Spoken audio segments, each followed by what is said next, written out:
जय श्री राधे। कार्तिक मास महत्तम अध्याय 23।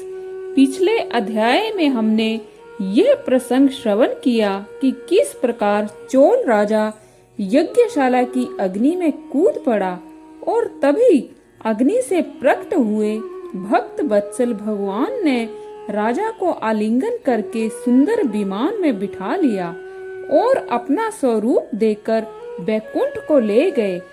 अब आगे की कथा हम विस्तार से श्रवण करेंगे। धर्मदत्त बोला, मैंने जय और विजय भगवान विष्णु के द्वारपाल सुने हैं। उन्होंने कौन सा नियम या व्रत किया है जिससे विष्णु का रूप मिला है? गण बोले, हे विप्र, तृण बंधु की देवहूति कन्या से कर्दम ऋषि की कृपा से 2 पुत्र हुए। बड़ा जय व छोटे का नाम विजय था। उसी देवहूति के योगी कपिल देव हुए। जय और विजय ने पूरी इंद्रियों को वृत्तियों को भगवान विष्णु की भक्ति में लगा दिया। इसी से बड़े धर्मात्मा हुए। एक बार उन दोनों को मारुत राजा ने बुलाया।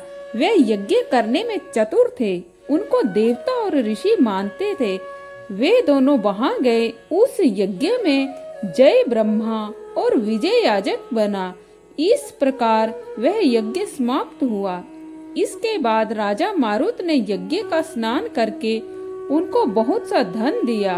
उस धन को लेकर दोनों अपने आश्रम में आए। भगवान के पूजन और प्रसन्नता के लिए वह दोनों उस धन को बांटने लगे।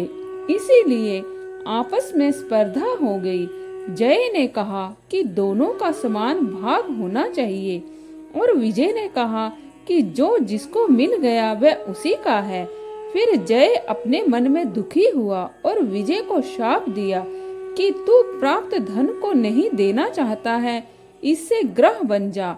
विजय ने जय को शाप दिया कि तूने घमंड में आकर मुझे शाप दिया, इसीलिए हाथी हो जा।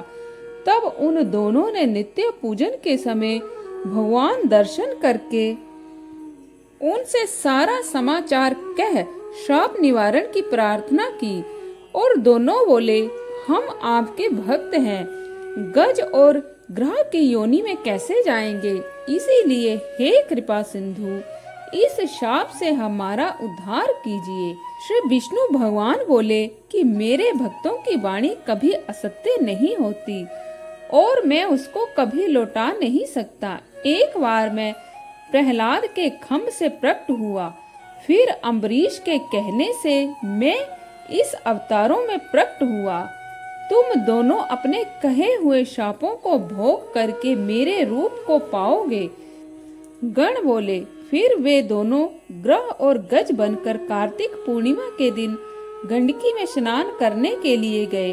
उस समय शाप के कारण को याद करके ग्रह ने गज का पैर पकड़ लिया। ग्रह से पकड़े उस हाथी ने विष्णु का ध्यान किया। उसी समय शंख चक्र गदाधारी विष्णु प्रकट हुए। फिर भगवान ने चक्र से ग्रह को मार उन दोनों का उद्धार किया और अपना रूप देकर बैकुंठ ले गए। नारद जी बोले, इस प्रकार धर्मदत्त को समझाकर वे गण विमान में बैठ कलहा समेत बैकुंठ धाम को गए। धर्मदत्त ने भी विश्वास युक्त हो उस व्रत को किया और मरने के बाद दोनों स्त्रियों के साथ बैकुंठ को गया। इस वृतांत को जो प्राणी सुने और सुनावे वे भगवान की कृपा से विष्णु के समीप देने वाली भक्ति को प्राप्त करेगा। तो आज के लिए बस इतना ही। कल फिर आपसे भेंट होगी। तब तक के लिए जय श्री राधे।